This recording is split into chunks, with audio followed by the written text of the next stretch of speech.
அழைத்திருக்கிற தெரிந்தெடுத்து கொம்பை கத்த நிரப்பிட்டு இருக்கிறார். இதை புரிந்து கொள்ளும். அந்த கொம்பு நிரம்பினதும் ஒரு புறம் நான் துருத்தியில என் கண்ணீரை நிரப்பிட்டு இருக்கிறேன், மறுபுறம் அவர் கொம்புல தைலத்தை என் புலம்பலை ஆனந்த களிப்பாக. தேசத்து ராஜாவால ரிஜெக்ட் பண்ணப்பட்டவன் யார் தெரியும்? ஒரு தேவனால் தெரிந்தெடுக்கப்பட்டவனுடைய முதல் அடையாளம் என்ன தெரியுமா? அவன் சிலரால ஆகாதவன் என்று தள்ளப்பட்ட கர்த்தர் காண்பித்து கொடுக்கிறார். நீ இருக்க வேண்டிய ஸ்தானத்துல 10 பேர் 100 பேர் சில நேரத்தில் வந்து இருப்பாங்க. கர்த்தர் காண்பித்து கொடுப்பார். இத்தனை பேர் நடுவில் தான் நான் உன்னை தெரிந்தெடுத்தேன். ஒரு புறம் உன் கண்ணீரால் தூக்கி நிறையும், இன்னொரு புறம் எனக்கான நன்மையால் கொம்பு நிறைகிறது. சந்திக்கும் நாள் வருகிறது. சிலரோடு பரிசுத்த ஆவியானவர் இந்த பகல் வேளையில தீர்க்க தரிசனமாய் உன் கண்ணீரால் துருத்தி நிறையும் போது அந்த தைலத்தால் கொம்பு நிறையும். உன் கண்ணீர் அவர் பாதத்தில் ஊற்றப்படும். அந்த கொம்பு உன் தலையில, அந்த தைலம் உன் தலையில ஊற்றப்படும்.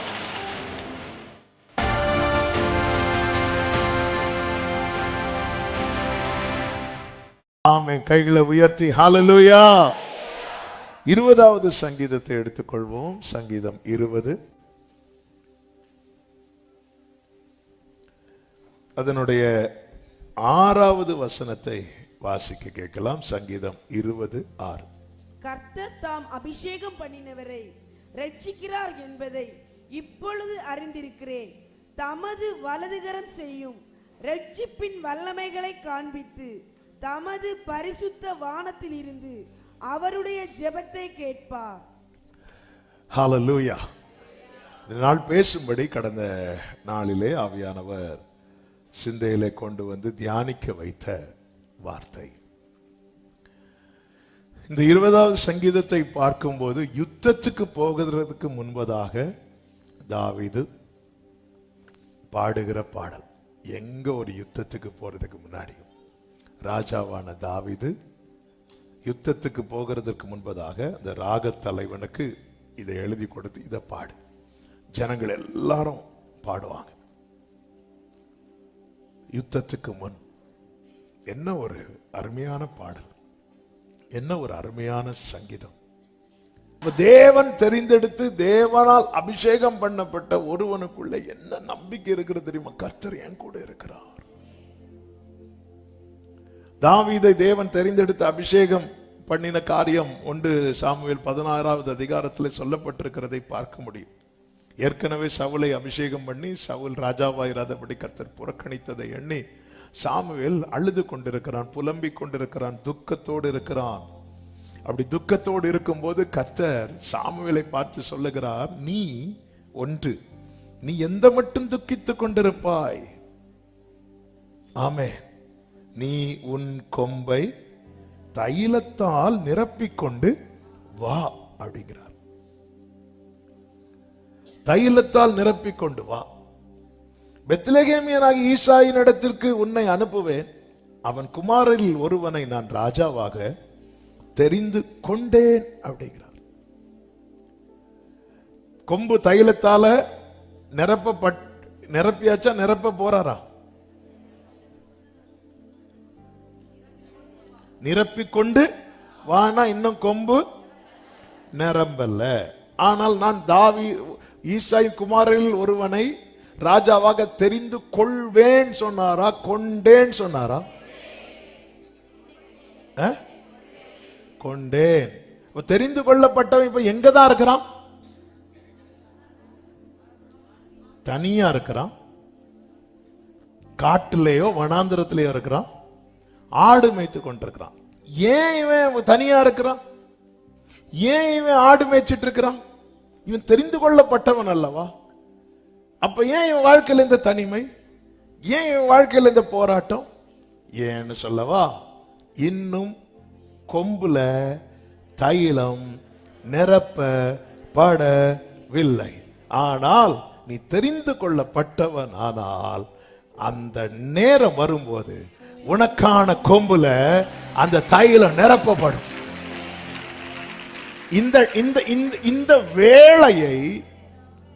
இந்த வேளையை வேற எவருமே அறியா. ஆமென்.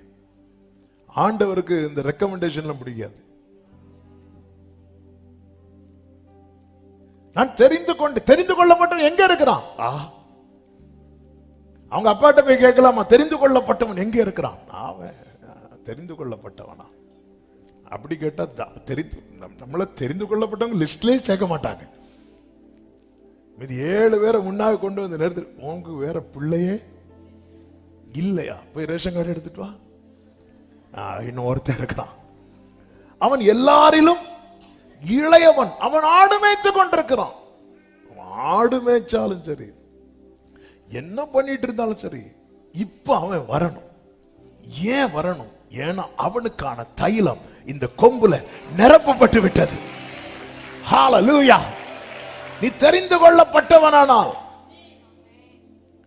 பிரியமான கர்த்தருடைய பிள்ளைகளே, ஒரு புறம் தேவன் தாவீதை ஆயத்தப்படுத்துகிறார், இன்னொரு புறம் அவனுக்கான தைலத்தை ஆயத்தப்படுத்துகிறார். ஒரு புறம் தாவீதை கர்த்தர் தெரிந்தெடுக்க, இன்னொரு புறம் கொம்புல தைலத்தால நிரப்பி ஆண்டவர் என்கிட்ட கொண்டு வா அப்படிங்கிறார். அப்படிதான் சொல்லுவார். 1வது வசனத்தை பாருங்கள். நீ உன் கொம்பை தைலத்தால் நிரப்பிக் கொண்டு போன்னு சொன்னாரா, வான்னு சொன்னாரா? ஏன் வான்னு சொல்றார்? நன்மையான எந்த ஈவும் பரத்திலிருந்து உண்டாகி, அடுத்த வார்த்தை, சோதிகளின் பிதாவினிடத்திலிருந்து இறங்கி வருகிறது. தெரிந்து கொள்ளப்பட்டவனுக்கான நன்மை வேறு எங்கிருந்தும் வராது.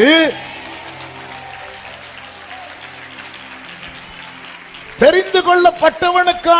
எனவேதான் தெரிந்து கொள்ளப்பட்டவங்க இன்னொருத்தங்க வீட்டு வாசல போய் தட்டுன்னு அசிங்கப்படுவாங்க.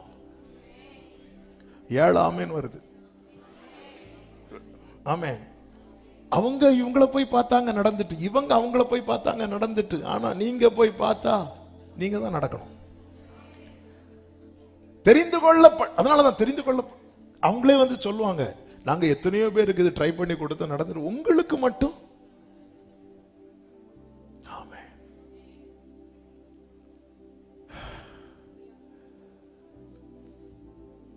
சவுல் ராஜாவா இராதபடி தள்ளிவிட்டு கர்த்தர் சொல், நான் தெரிந்து கொண்டேன் அப்படிங்கிறார். அழைக்கப்பட்ட, ரட்சிக்கப்பட்ட, தேவனால் பிரித்தெடுக்கப்பட்ட ஒவ்வொரு தேவ பிள்ளைக்குள்ளும் இந்த நிச்சயம் இருக்கணும். எனவே தான் தாவீது சங்கீதத்தில் தான் ராஜாவான மேன்மையெல்லாம் ரொம்ப பேச மாட்டார். அவர் எதை ரொம்ப பேசுவார்னா, அவர் எடுக்கப்பட்டது. ஆட்டு தொழுவத்திலிருந்து எடுத்தார், சேற்றிலிருந்து எடுத்தார், மரண வாசலிருந்து எடுத்தார். தெரிந்தெடுத்தது ரொம்ப பெருசா. 89வது சங்கீதத்தில் நீங்க படிச்சீங்கன்னா தெரியும். அதனுடைய 20 முதல் நீங்க படிச்சீங்கன்னா, என் தாசனாகிய தாவீதை கண்டு பிடித்தேன், என் பரிசுத்த தைலத்தினால் அவனை அபிஷேகம் பண்ணினேன். இந்த ஒரு வசனத்தை தான் 1 சாமுவேல் 16வது அதிகாரம் 1 முதல் 13 வரை உள்ள வசனங்கள் கவர் பண்ணுது. பைபிள்ல ஒரு வசனத்துக்குள்ள ஒரு சரித்திரமே இருக்கும். கண்டுபிடித்தேன், என் பரிசுத்த தைலத்தினால் அவனை அபிஷேகம் பண்ணினேன் என்று கர்த்தர் சொல்லும் போது, அந்த சரித்திரம் இந்த 1 சாமுவேல் 1வது அதிகாரம் 16 முதல் 16வது அதிகாரம் 1 முதல் 13 வரை உள்ள வசனங்களை பார்க்க முடியும்.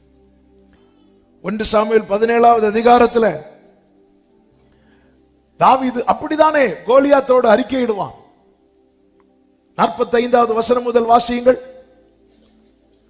அதற்கு தாவீது பெலிஸ்தீனை நோக்கி, நீ பட்டயத்தோடு ஈட்டியோடு கேடகத்தோடு என்னிடத்தில் வருகிறாய், நானோ நீ நிந்தித்த இஸ்ரவேலுடைய ராணுவங்களின் தேவனாகிய சேனைகளின் கர்த்தரை நாமத்தில் உன்னிடத்தில் வருகிறேன் சொல்லிட்டு 46வது வசனம், இன்றைய தினம் கர்த்தர் உன்னை என் கையில் ஒப்பு கொடுப்பார்.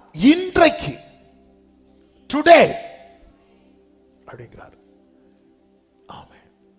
ஆனா பெலிஸ்தியன் வந்து நின்ற போது கூட அவனுக்கு இன்னைக்கு நம்ம ஜெயிப்போங்கிற நம்பிக்கை கிடையாது. அவனுக்கு ஜெயிப்போங்கிற நம்பிக்கையே கிடையாது. ஆனாலும் வந்து நிக்கிறான் பாருங்க. ஆனா தாவீதுடைய பார்வையை பாருங்க. இதுவரை இப்படி ஒரு யுத்தத்தை அவர் பண்ணதே கிடையாது. கொஞ்சம் யோசித்து பாருங்க. ஒரு ஆள் கல்லை எடுத்து எரியும் போது, நான் எரி இப்படி வச்சா தலையை கொடுப்போம் மாட்டோம். ஒருத்தன் கல்லை இப்படி சும்மா இப்படி வச்சாலே நம்ம இப்படி வைப்போம்ல, சும்மா வச்சாலே இப்படி வைப்போம். ஆனா இவன் ஏன் வைக்கல? சங்கீதத்துல தாவீது சொல்லுகிற, என் சத்துருக்களின் பிடரிய ஒப்பு கொடுத்தார். சிம்பிளா சொல்லணும்னா, தாவீது கல்லெடுத்து அப்படி சொல்லிட்டு போது கர்த்தர் பிடிச்சு வச்சிட. கரெக்டா ஏறி தாவீது குறி தப்பிச்சு கர்த்தர். ஹல்லேலூயா. நான் சொல்றது எத்தனை பேருக்கு புரிஞ்சுன்னு தெரியல. அதுவும் கரெக்டா நெத்தியில. தாவீதுக்கே நம்பிக்கை இல்லாதனாலதான் 5 கல்லு. தாவீதுக்கே நம்பிக்கை இல்லை. இல்லைன்னா ஒரே கல், அதெல்லாம் ஒரு கல் நாங்க எரியும் போது ஆண்டவர் அங்கேயே அட்ஜஸ்ட் பண்ணி. ஏமே, ஒரு தேவ பிள்ளையின் விடுதலைக்கு ஜெயத்துக்கு பின்னாக 100% இருப்பது கர்த்தர்.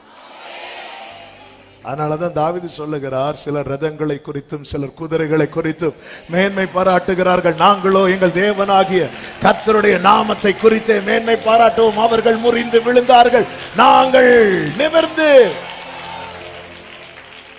ஆமென் சொல்லுங்க பார்க்கலாம். எனவேதான் தாவீது சோர்ந்து போகும் போதெல்லாம், என் ஆத்துமாவே நீ ஏன் கலங்குற, நீ ஏன் கலங்குற, நீ அபிஷேகம் பண்ணப்பட்டவன்டா, கர்த்தர் உன் கூட இருக்கிறார், கர்த்தர் உன் கூட இருக்கிறார், நீ அபிஷேகம் பண்ணப்பட்டவன், நீ அழைக்கப்பட்டவன், நீ தெரிந்தெடுக்கப்பட்டவன். தேவ பிள்ளைகளை உங்க மேல வைத்திருக்கிற அவருடைய தைலம். அன்று எப்படி சாமுவேல் ஒரு கொம்புல தைலத்தை நிரப்பி தாவீதினிடத்தில் அனுப்பப்பட்டாரோ, நமக்காய் உயர்த்தப்பட்ட கொம்பு நம் ஆண்டவராகிய இயேசு கிறிஸ்து. அவரால் தான் பழைய ஏற்பாட்டில் தீர்க்கதரிசிகள், தெரிந்தெடுக்கப்பட்ட ராஜாக்கள், நியாயாதிபதிகள் மற்றும் சுருக்கம் சில எண்ணிக்கைக்குட்பட்டவர்கள் மேல ஆவியானோர் வந்து இறங்குகிறதை பார்க்க முடியும். ஆனால் எப்பொழுது ஜீசஸ் கிரைஸ்ட், இயேசு கிறிஸ்து, அதாவது சாமுவேல் கையில் இருந்த கொம்புல இருக்கிற தைலம் ஒரே ஒரு தாவீதுக்கு தான். ஆனா இயேசு என்கிற கொம்பு நமக்காக உயர்த்தப்பட்ட போது அநேகரை தாவீதாக்கிட்டான். எனவேதான் தாவீதுக்கு அருளின நிச்சயமான கிருபைகளை உனக்கு நித்திய. ஆமென் சொல்லுங்க பார்க்கலாம். இன்னும் பாருங்க, தாவீதுக்கு அருளின கிருபை தெரியுமா? இது இப்போ அதான் சொன்ன இன்னைக்குள்ள செய்தி இன்னும் நான் உள்ள என்ட்ராகல. ஆனா இதை புரியணும். சவுலுக்கு இந்த குப்பி தைலம் கொடுக்கிறதுக்கு எந்த தடையும் கிடையாது. ஆனா தாவீதுக்கு கொடுக்க போகும்போது சாமுவேல் ஒரு வார்த்தை சொல்லுவார். என்ன சொல்லுவார்? 1 சாமுவேல் 16:2, நான் எப்படி போவேன்? சவுல் இதை கேள்விப்பட்டால் என்னை கொன்று போடுவானே என்றான். உடனே கர்த்தர் என்ன சொல்லுவார் தெரியுமா? நீ ஒரு காளையை கையோடே கொண்டு போய் கர்த்தருக்கு பாலி. அதன் அர்த்தம் என்ன? அந்த காளை மட்டும் வரலன்னா அந்த இடத்துல தெரிந்தெடுக்கப்பட்டவன் பலியா இருந்திருப்பா. அவன் அடிக்கப்பட வேண்டிய இடத்துல ஒரு பலி மிருகம் அடிக்கப்பட்டதுனால அவன் தலையில் அபிஷேகம். இன்னைக்கு நானும் நீங்களும் அவர் சமூகத்துல இருக்க காரணம் என்ன தெரியுமா? நாம அடிக்கப்பட வேண்டிய இடத்துல. Glory! இஸ்ரவேலர்கள் சேஷபுத்திரர்களா இருக்க இப்படி ஒண்ணு நடக்கணுமான்னு கேட்டா தெரியாது. நானும் நீங்களும் ஹல்லேலூயா அழைத்திருக்கிறார், தெரிந்தெடுத்திருக்கிறார், கொம்பை கர்த்தர் நிரப்பிட்டு இருக்கிறார். நீங்க இதை புரிந்து கொள்ளணும். அந்த கொம்பு நிரம்பினதும் ஒரு புறம் நான் துருத்தியில என் கண்ணீரை நிரப்பிட்டு இருக்கிறேன், மறுபுறம் அவர் கொம்புல தைலத்தை என் புலம்பலை ஆனந்த களிப்பாக. ஆமே. இன்னைக்கு நீங்க கண்ணீர் வடிக்கிறீங்கன்னா புரிஞ்சுங்க, தேவன் தெரிந்தெடுத்திருக்கிறார், கொம்பு நிரப்பிட்டு இருக்கிறார். துருத்தியை நிரப்புங்க, கொம்பு அவர் நிரப்புறார். துருத்தியில் உள்ளதை அவர் எடுத்துப்பார். அவர் கொம்புல நிரப்புனத ஒரு டிராப் இன்னொருத்தங்க தலையில விழாது. அது உங்களுக்கே உரியது. அவர் தன் மேல் வைக்கப்பட்ட அபிஷேகம், தன்னை தேவன் அழைத்த காரியம். இது தாவீதுக்கு நிச்சயம் இருந்ததுனாலதான் யுத்தத்துக்கு போகிறதுக்கு முன்பதாக அவர் பாடுறார், கர்த்தர் தாம் அபிஷேகம் பண்ணினவரை ரட்சிக்கிறார் என்பதை இப்பொழுது அறிந்திருக்கிறேன். கர்த்தர் தரம் அபிஷேகம் பண்ணினவரை. நம்ம ஆண்டவரை ஒரு நெருக்கம் வரும்போது நமக்கு ஆண்டவருக்கும் சம்பந்தமே இல்லாதது போல நம்ம பேசி விடுகிறோம். ஆண்டவர் யாரோ நாம யாரோ மாதிரி. தாவீதை தெரிந்தெடுக்கப்படுவதற்காக 7 பேரை தள்ளி இருக்கிறார். உன் மேல இந்த அபிஷேகம் தைலம் வைப்பதற்காக ஒரு மிருகம் பலியிடப்பட்டிருக்கிறது. சவுலை சாமுவேல் இருக்கிற இடத்துக்கு வரவழைத்தார். ஆனா சாமுவேலை தாவீது இருக்கிற இடத்துக்கு கொண்டு வருகிறார். இதுக்கு பின்னாக எவ்வளவு ரிஸ்க் எடுத்து, எவ்வளவு கிரயம். சாமுவேலையும், அதாவது ஈசாயை விட்டா தாவீது தெரிந்தெடுத்திருக்க மாட்டான். சாமுவேலை விட்டிருந்தாலும் எலியாவை தான். எலியாவை பார்த்ததும் சாமுவேல் என்ன சொல்றாரு? 1 சாமுவேல் 16வது அதிகாரம் 6வது வசனம். அவர்கள் வந்தபோது அவன் எலியாவை பார்த்த உடனே, கர்த்தரால் அபிஷேகம் பண்ணப்படுபவன் இவன் தானாக்கும் அப்படிங்கிறார். Surely the Lord's anointed is before him அப்படிங்கிறார். ஷுவர், கண்டிப்பா இவன் தான். அடிச்சு சொல்றார். சாமுவேல் யாரு? தீர்க்கதரிசினா சாதாரண தீர்க்கதரிசி கிடையாது. சாமுவேல் தீர்க்கதரிசி தான் என்று தான் முதல் பெயர் சபம். ஏன்னா சாமுவேலுக்கு கர்த்தர் சொன்ன வார்த்தையில் ஒன்று கூட தரையிலே விழவில்லை. என்ன கேட்டா சொல்லுவேன், சாமுவேலுடைய தரையில விழுந்த ஒரே வார்த்தைன்னு தான். ஹல்லேலூயா. ஏன்னா இது யாருடைய வார்த்தை? சாமுவேலுடைய வார்த்தை. ஆமென். கர்த்தர் நம்மை கொண்டு பேசுவார். இடையில நாமளும் பேசுவோம். நம்ம பேசுறதெல்லாம் எங்க விழும் தெரியுமா? தரையில விழும். உடனே ஆண்டவரே நீங்க சொல்லிதான் நான் பேசினேன். ஆண்டவர், உன் மனசாட்சியை தொட்டு சொல்லி நான் சொன்னானா? ஆமென். சாமுவேலுடைய இந்த வார்த்தை உண்மையில தரையில விழுந்துட்டு ஒரு நாள் இதை தியானித்த போது ரொம்ப ஆச்சரியம். பெரிய மெசேஜ். நீ என்னதான் ப்ராஃபட்டா இருந்தாலும், என்னதான் தீர்க்கதரிசியா இருந்தாலும், நான் சொல்லாததெல்லாம் இங்க சாமுவேல் இப்படி ஒரு வார்த்தையை சொல்ல காரணம் என்ன? எதை வச்சு சொல்றார்? பைபிள் எப்படி இருக்கு தெரியுமா? பார்த்த உடனே. பார்த்ததும் சொல்லக்கூடாது. சில பார்த்தது இவ்வளவுதான் கேட்டுவேன், அப்புறம் பார்க்கவே மாட்டான். இந்த பார்த்ததும், ஈசாக்கு கண் திறந்து பார்த்ததும் யார் வரா? ஆளை மாத்தாதீங்க, ரெபேக்காள் வராங்க. உடனே வண்டி எடுத்துட்டு ஓடி தூக்கி போட்டு இல்ல, விசாரிக்கிறார். ஃபர்ஸ்டே சாமுவேல் என்ன பண்ணிருக்கணும் தெரியுமா? ஏன்னா சாமுவேலுக்கு அவசரம். சாமுவேலுக்கு பிரச்சனை அது வேற பிரச்சனை. என்ன பிரச்சனை? சவுல் பிரச்சனை. வந்ததும் இதை ஊத்திட்டு ஒரே ஓட்டமா இரு சாமுவேலே. ஆண்டவர் சொல்ற, இவன் தான் ஆக்கும் சொன்னதும் கர்த்தர் சாமுவேலை நோக்கி, நீ இவனையும் சரீரத்தையும் முகத்தையும் பார்க்காதே, நான் இவனை. ஆமென். எனக்கு இந்த வேர்டு கொஞ்சம் கஷ்டமாச்சு. ஆண்டவரே, எலியாவா கேட்டான், கிளம்பி வர வச்சு ஃப்ரெண்டில் கொண்டு வந்து நிறுத்தி, நீ கிடையாது போ, அவன் பாட்டுக்கு இருந்தான். அந்த இடத்துல தான் ஆண்டவருடைய வைராக்கியம். என்ன வைராக்கியம் தெரியுமா? தாவீதை பார்க்க வேண்டிய இடத்துல அவர் வேற யாரையும் பார்க்க.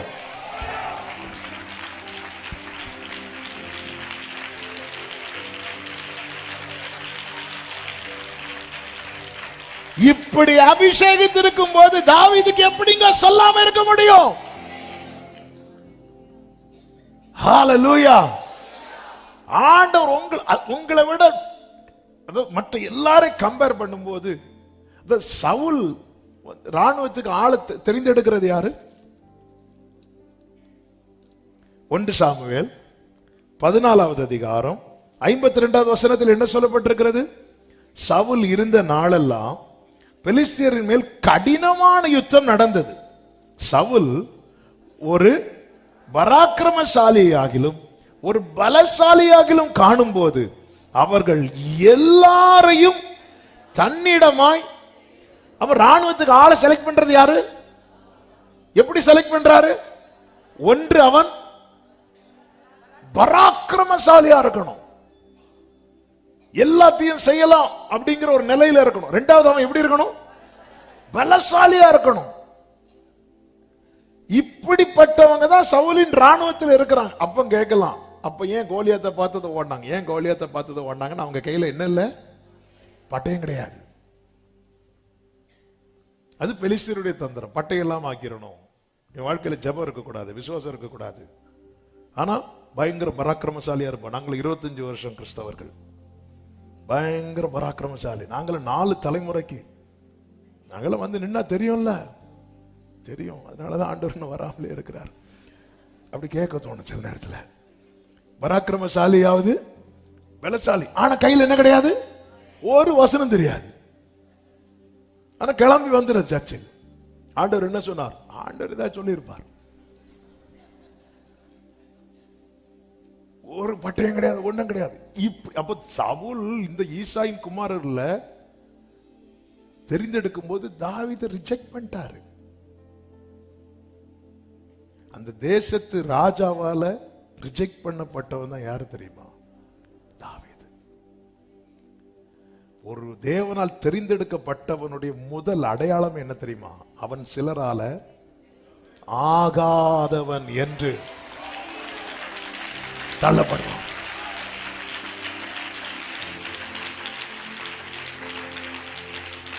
ஆகாதவன் என்று தள்ளிடாமல் ஆண்டவரே என்னை நினைவு கூர்ந்தீராக.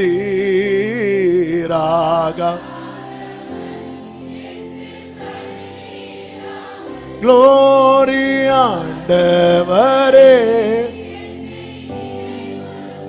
ஆமென். ஆலோசனை தந்து நடத்தினீரே, நீர் மாத்திரம் போதும் என் இயேசு.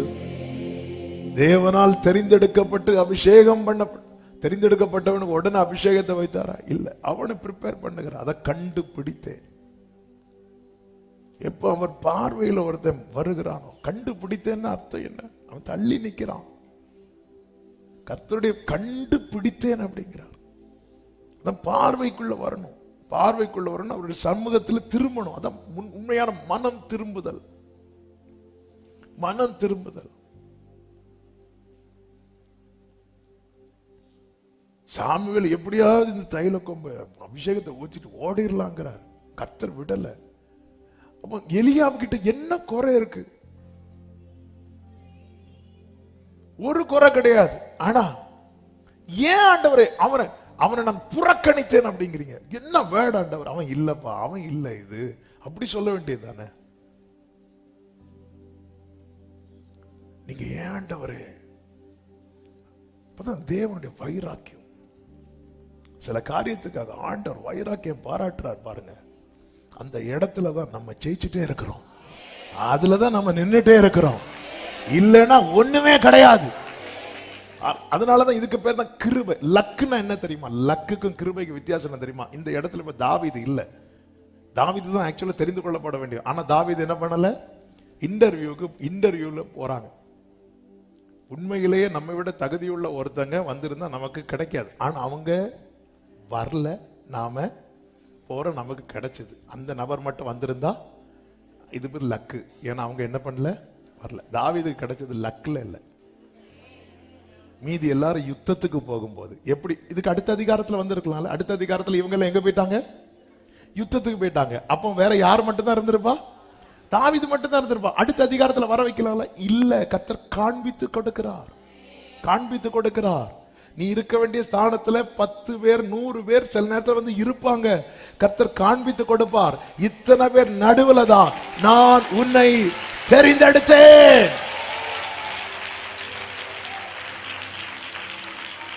இதே இது ஒரு சாப்டர் தள்ளி பாருங்க. தாவீதின் சகோதரர்கள் எல்லாரும் எங்க போயிட்டாங்க? யுத்தத்துக்கு போயிட்டாங்க. இப்ப சாமுவேலுக்கு எல்லாரும் எங்க இருக்கிறாங்க? யுத்த களத்துல வரும்போது உன் பிள்ளைங்க எங்க? யுத்த களத்துல இருக்கிறாங்க. வேற ஒருத்தன் ஆடு மேய்ச்சிட்டு இருக்கான், அவனை கூப்பிடு. இல்ல யுத்தத்து களத்துல இருக்கிறவங்க கூப்பிடாத, சவுலுக்கு மேட்ரு தெரிஞ்சிரும். இல்ல கர்த்தர் காண்பித்து கொடுக்கிறார். ஆண்டவர் ஏன் அவங்களை ஏன் புறக்கணிச்சீங்கப்பா, இவங்களை ஏன் புறக்கணிச்சீங்க? பைபிள் ஒரு வசனம் ஒன்று தெரியுமா? 43 ஏசாயா 43வது அதிகாரம் அதனுடைய 3-4 வசனங்களிலே, நான் இஸ்ரவேலின் பரிசுத்தரும் உன் இரட்சகருமாய் இருக்கிற உன் தேவனாகிய கர்த்தர் உன்னை மீட்கும் பொருளாக எகிப்தை உனக்கு ஈடாக எத்தியோப்பியாவையும் சேபாவையும் கொடுத்து நீ என் பார்வைக்கு அருமையானபடியினால் கனம் பெற்றாய். நானும் உன்னை சிநேகித்தேன், ஆதலால் உனக்கு பதிலாக மனுஷர்களையும் உன் ஜீவனுக்கு ஈடாக ஜனங்களையும் கொடுப்பேன் அப்படிங்கிறார். அவனை நான் புறக்கணித்தேன் அப்படிங்கிறார். மனுஷன் பார்க்கிறபடி இன்னும் சொல்லணும்னா எலியாவை முன்பாக கொண்டு வந்து நிறுத்தினதும் மற்றவர்களுடைய பார்வை மாறுகிறது, கர்த்தருடைய பார்வை மாறவே மாட்டேங்குது. இந்த பிள்ளைங்க கையில ஒண்ணு கொடுக்கும் போது, என்னோட சின்ன பொண்ணு அவ கையில ஏதாவது வாங்கிட்டாலும் தர மாட்டான், பிடிச்சு வச்சிருப்பான். அவ கையில இருந்து வாங்குறதுக்கு இன்னொன்னு அப்படி கொடுக்கறதும் இதை விட்டுட்டு உண்மையில இந்த இடத்துல அட்லீஸ்ட் சும்மா பார்க்கவாவது பண்ணுங்க ஆண்டவரே, அட்லீஸ்ட் ஒரு 2 பயோடேட்டா கூட பாருங்க. நான் பார்க்க மாட்டேங்கிறாரு. எலியாவை கொண்டு வந்து நிறுத்துற, நான் பார்க்க மாட்டேன். சாமுவேல் பார்த்த உடனே ஆண்டவர் இது எப்படி, நான் பார்க்க மாட்டேன், நான் பார்க்கவே மாட்டேங்கிறார். என்ன வைராக்கியம்! இதான் நேச வைராக்கியம். இதான் தாவீது இருக்கிற இடத்துல இனி ஒருத்தனை தேவனால் தெரிந்தெடுக்கப்பட்டு அழைக்கப்பட்டு அபிஷேகம் பண்ணப்பட்ட ஒவ்வொருவருக்கும் இந்த வார்த்தை ஆவியானவர் தீர்க்க தரிசனமாய் சொல்லிக் கொண்டிருக்கிறார். வேற ஆள் இல்லாம உன்னை தெரிந்தெடுக்கல, வேற ஆள் இல்லாம உன்னை அழைக்கல.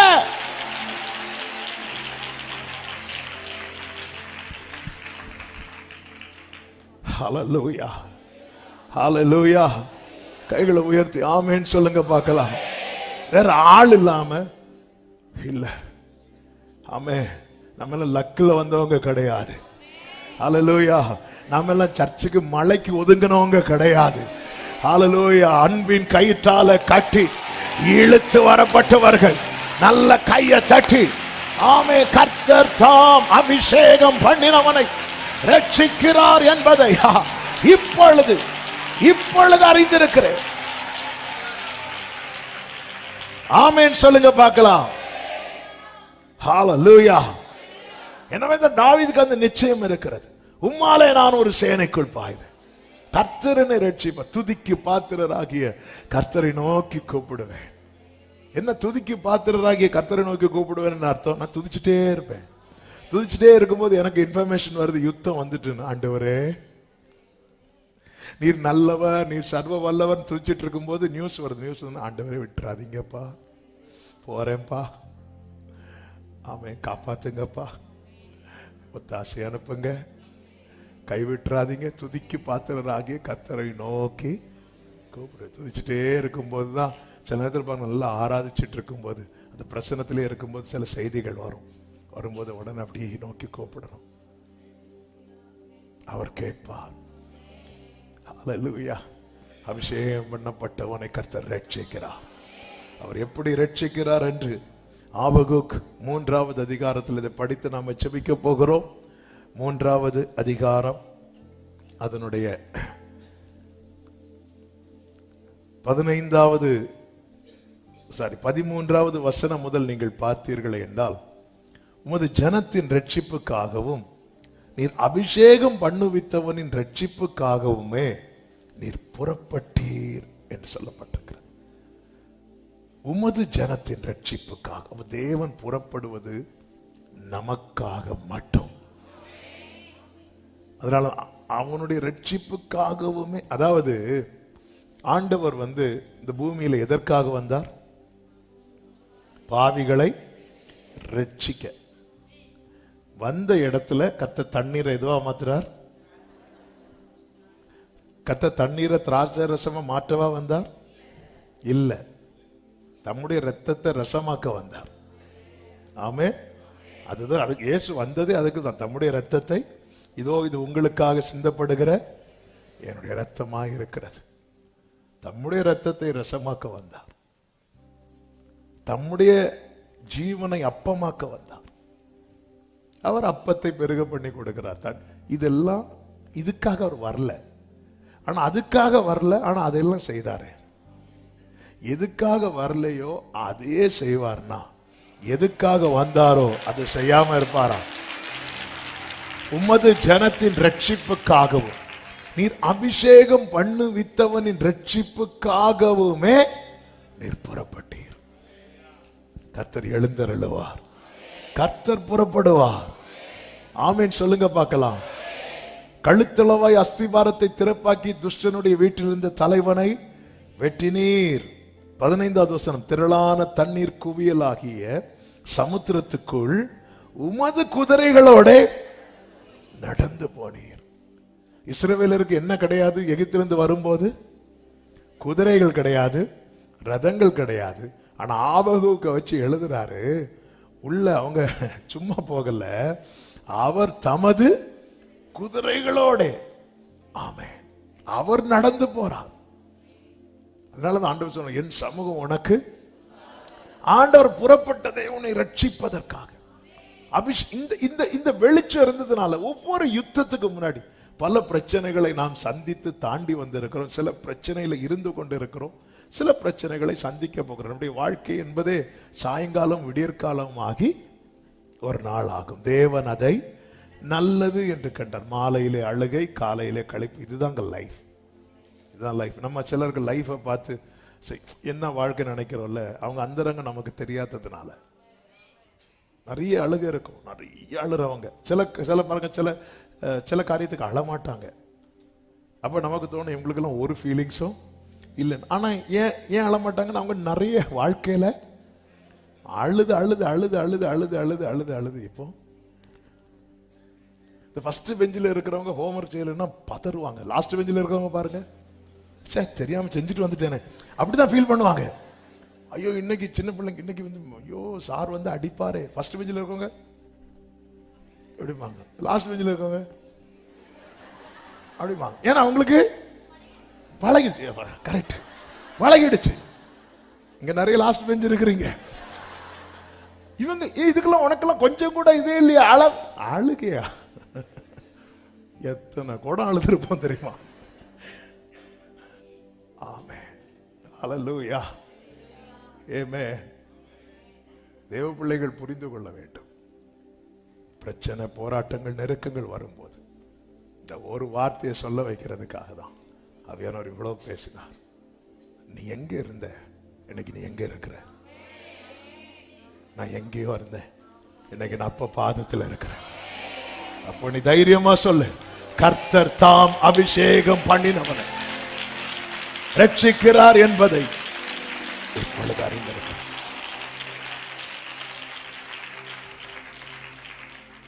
நம்ம எங்க இருந்தவங்க? ஆண்டவர்கிட்ட மட்டும் வராம இருந்திருந்தா. கடந்த நாள்ல ஒரு சகோதரர் என்னை சந்திக்கும் போது சொன்னார், உண்மையில நான் வந்து வார்த்தையை மட்டும் கேட்கலன்னா நான் இன்னைக்கு ஒருவேளை ஒரு கொலைகாரனா கூட மாறி இருப்பேன், யாரோ மாறி இருப்பேன். எப்படி தற்செயலா வந்தோம் நினைக்கிறீங்க? ஆண்டவர் சொன்னார், நான் அவனை தெரிந்து கொண்டேன். இது தாவீதுக்கே தெரியாது, யாருக்கும் தெரியாது.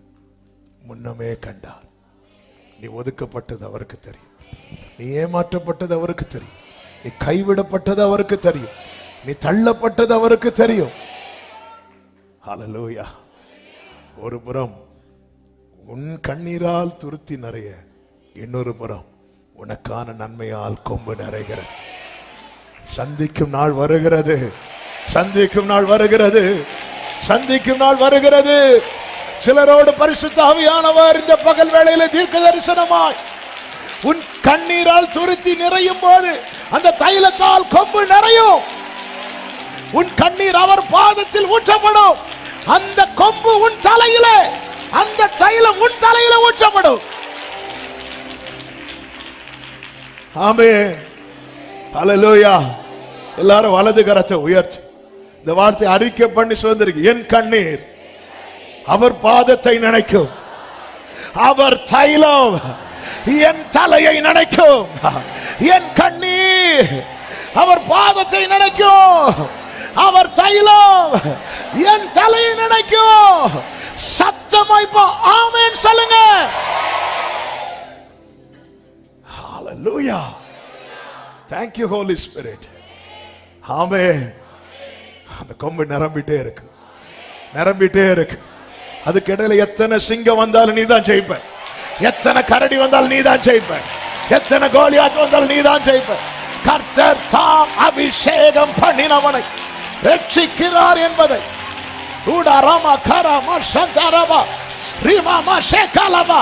நிரப்புகிறார். இப்பொழுதே இன்றைக்கு அறிந்திருக்கிறேன்.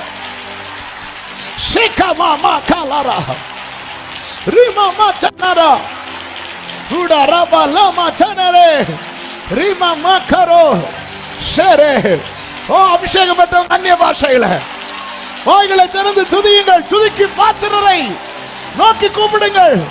நீங்கள் என்னை தெரிந்து கொள்ளவில்லை, நான் உங்களை தெரிந்து கொண்டேன் என்று சொல்லுகிறான்.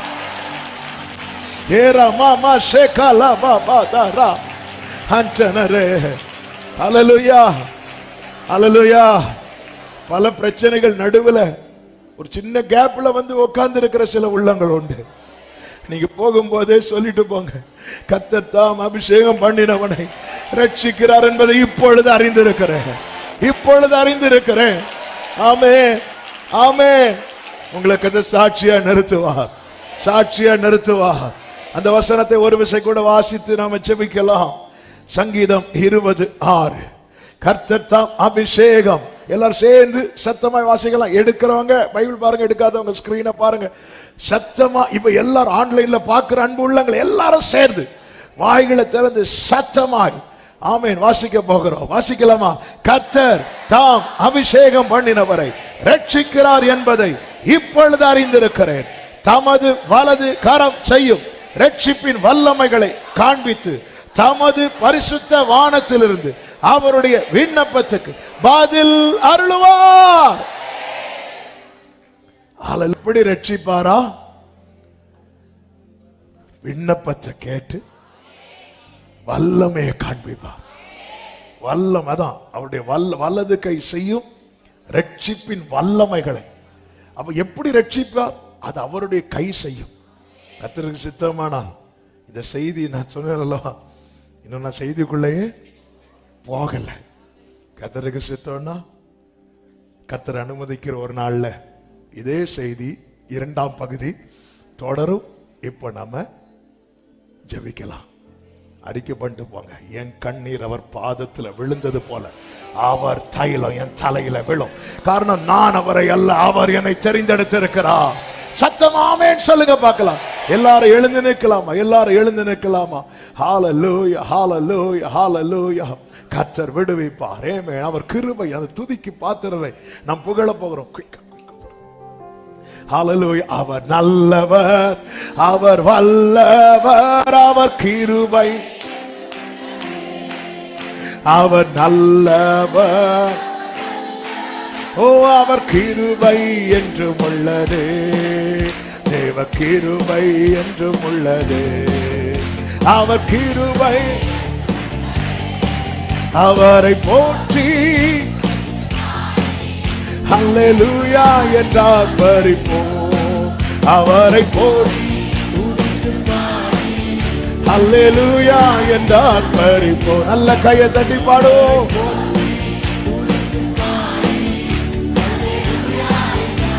சொல்லுமா? எரிதியில் வீணாலும், எரிதியில் வீணாலும் അവിടെ ഞാൻ ഏകനല്ല. ആമേൻ. വീഴുന്നത് തീയിലല്ല, വീഴുന്നത് തീയിലല്ല, എൻ യേശുവിൻ കരങ്ങളിലാ.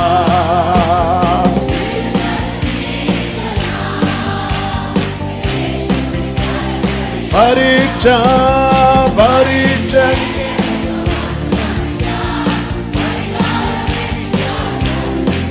ആമേൻ.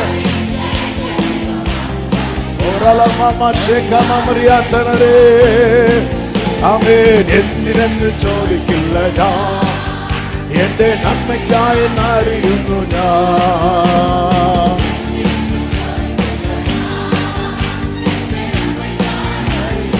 ആമേൻ. സിംഗക്കെവിയോ ചൂളை நெருப்போ அவர் என்னை காத்திடுவார். கர்த்தர் அபிஷேகம் பண்ணினவரை ரட்சிக்கிறார் என்பதை இப்பொழுது அறிந்திருக்கிறேன். சிங்கக்கெவியோ சிங்கக்கெவியோ சூளை நெருப்போ அவர் என்னை அறிக்கை பண்ணுங்க, அறிக்கை பண்ணுங்க. ஆமென். எப்படி உங்கள் கண்ணீர் அவர் பாதத்தை நினைத்ததோ அவருடைய தைலம், அந்த ஆனந்த தைலம் சிங்கக்கெவியோ சிங்கக்கெவியோ உங்கள் தலையை நினைக்கும், உங்கள் தலையை நினைக்கும். இயேசுவின் நாமத்திலே சிங்கக்கெவியோ. ஆமென். அவரே அவரே என்னை காப்பவர், அவரே என்னை காப்பவர், என்னை காண்பவர். சிங்கக்கெவியோ சிங்கக்கெவியோ. ஆமென். அவர் என்னை ஹல்லேலூயா. சிங்கக்கெவியோ. இப்ப சொல்லுங்க, தெய்வம் எனக்கு அனுகூலம், தெய்வம் எனக்கு அனுகூலம், அது நன்னாய் அறியுന്നു ഞാൻ. அப்பா துணை இருக்கிறார். கர்த்தர் தாம் அபிஷேகம் பண்ணினவரை ரட்சிக்கிறார். தெய்வம் அனுகூலமெங்கில் ആരെനിക്കെതിരായിടോ, ദൈവം അനുകൂലമെങ്കിൽ. പരീക്ഷ പരീക്ഷ എന്റെ ദൈവം. ആമേൻ. ഹല്ലേലൂയ. ഓടറമമകരേ. ഹല്ലേലൂയ. എന്തിനെന്ന് ചോദിക്കില്ല ഞാൻ. Glory, glory, glory, glory. ഉടറമക്കരോ സന്തനര. പരീക്ഷ പരീക്ഷ എന്റെ ദൈവം. ഹല്ലേലൂയ. പരീക്ഷ ഓരലമമരേ.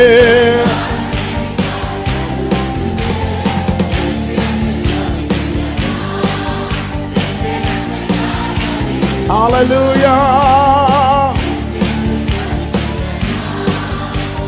இப்ப சொல்லுங்க, தேவன் என் அடைக்கலமே, தேவன் என் அடைக்கலமே, என் கோட்டையும் அரணும் அவர், அவர் சத்தியம் பரிசையும் கேடகமும் என் நம்பிக்கையும் அவரே.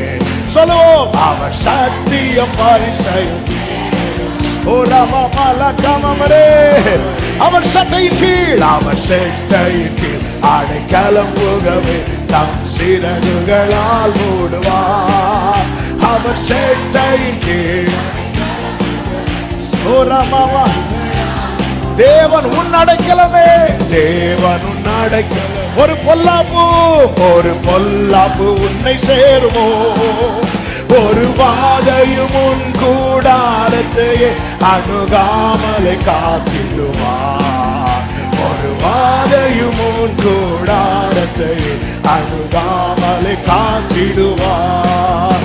அவர் சட்டைக்கு தோரி. கர்த்தர் தாம் அபிஷேகம் பண்ணினவரை ரட்சிக்கிறார் என்பதை இப்பொழுது அறிந்திருக்கிறேன், இப்பொழுது அறிந்திருக்கிறேன். ஆமென். ஆபத்திலும் அவரை நான், ஆபத்திலும் அவரை நான் நோக்கி கூப்பி. To துதிக்கு பாத்திரராகிய கர்த்தரை நோக்கி கூப்பிடுவேன். அதனால் என் சத்துருக்களுக்கு நீங்களாகி ரட்சிக்கப்படுவேன். காரணம் அவர் என் ஆத்தும நேசர். ஜீசஸ் ஆத்தும நேசரவர்.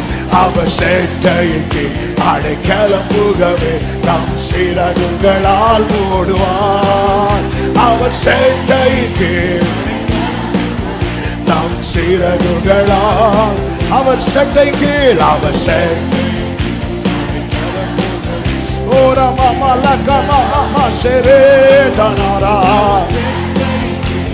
அழைக்கப்பட்டவர்களே, அபிஷேகம் பண்ணப்பட்டவர்களே, அறிக்கையிடுங்கள். 1000 10,000 10,000 பேர்கள் உன் பக்கம் விழுந்தாலும் அது ஒரு காலத்தும் உன்னை அணுகிடாது. உன் தேவனும் தாவரமே. அது ஒரு காலத்தும் உன்னை அணுகிடாது. உன் தேவனும் அவர் சட்டையின் கீழ் அவர் சட்டையின் கீழ் சிறகுகளால் மூடுவார். அவர் சேட்டையின் கீழ். எப்ராயிமே, உன்னை நான் எப்படி கைவிடுவேன்? உன்னை நான் எப்படி விட்டுக் கொடுப்பேன்? கீழ் அடை மாமா ஷேரே ஜீசஸ் அவர் சேட்டையின் கீழ். glory glory அவர் சட்டையின் கீழ் அடைக்கலம் புகவே. சட்டையின் கீழ் அடைக்கலமாய் வந்த உனக்கு அவராலே நிறைவான பலன், நிறைவான பலன், நிறைவான பலன், நிறைவான பலன், நிறைவான பலன். Jesus Jesus Jesus oda ramakara vasakara. Glory glory glory.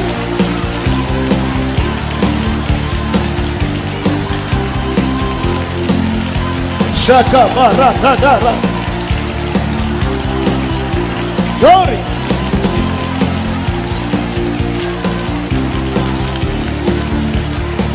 Jesus. நிறைவான பலன், நிறைவான பலன். Amen. Amen. Amen. Hallelujah. Hallelujah. Thank you, Holy Spirit. நன்றி ஆவியானவரே, நன்றி ஆவியானவரே, நன்றி ஆவியானவரே.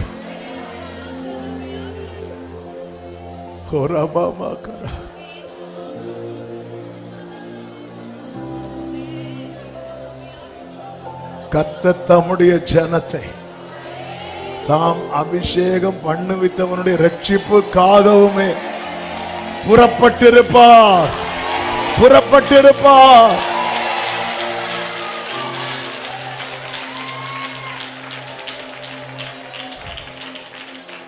ஆண்டவரே, இதெல்லாம் நான் எப்படி ஃபேஸ் பண்ண போறேன்னு தெரியாம தான் இங்க வந்திருக்கிறேன். கர்த்தர் ரட்சிப்பா. போன வாரம் கர்த்தர் இதுதானே பேசினார்.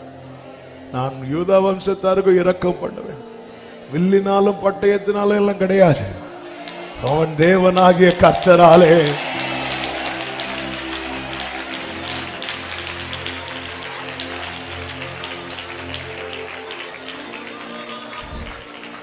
ஹல்லேலூயா. கர்த்தர் தாம் அபிஷேகம் பண்ணினார். வலது கரத்தை வானத்துக்கு நேராக உயர்த்தி இடது கரத்தை இருதயத்தில் வைத்து, அவர் என்னை ஒருபோதும் கைவிட மாட்டார், எந்த நிலையிலும் என்னை தள்ளிட மாட்டார். அவர் என்னை ஒருபோதும் கைவிட மாட்டார், எந்த நிலையிலும். ஆமென். உலகமேதித்தாலும் என்னை விட்டு கொடுக்க மாட்டார், தாய் தந்தை மறந்தாலும் என்னை மறந்திட மாட்டார். உலகமேதித்தாலும்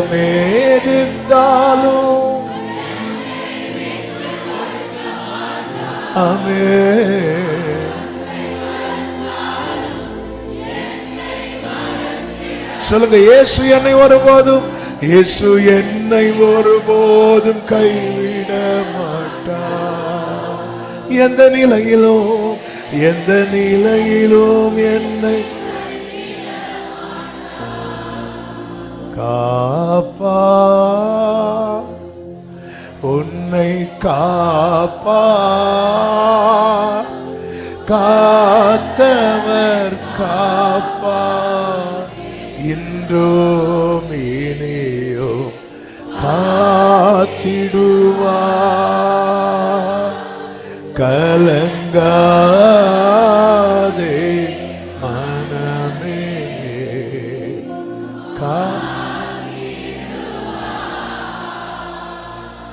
எங்க இருந்தோம் நாம, இப்ப எங்க இருக்கிறோம்?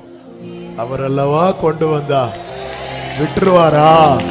கர்த்தர் தாம் அபிஷேகம் பண்ணினவர் ரட்சிக்கிறார் என்பதை இப்பொழுது அறிந்திருக்கிறோம். ஹல்லேலூயா, ஹல்லேலூயா. பரிசுத்த பிதாவே, நல்ல தகப்பனே, நன்றியோடு உம்மை துதிக்கிறோம், ஸ்தோத்தரிக்கிறோம்.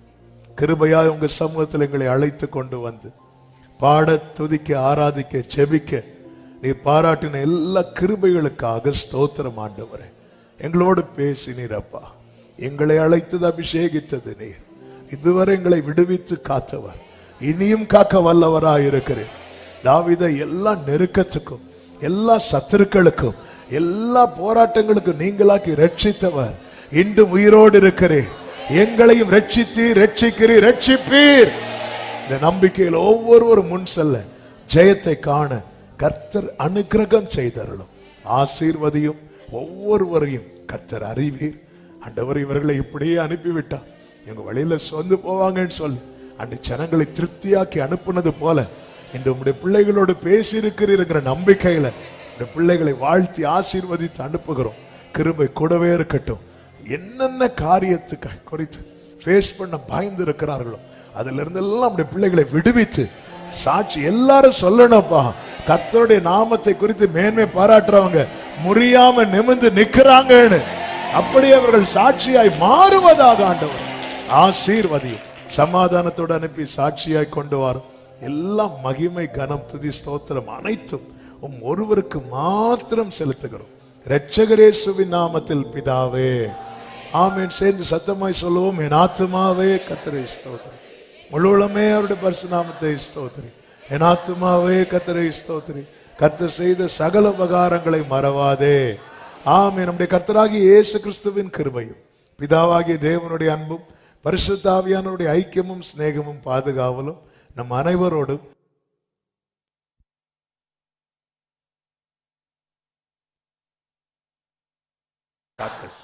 God bless you. கர்த்தர் உங்களை ஆசீர்வதிப்பாராக.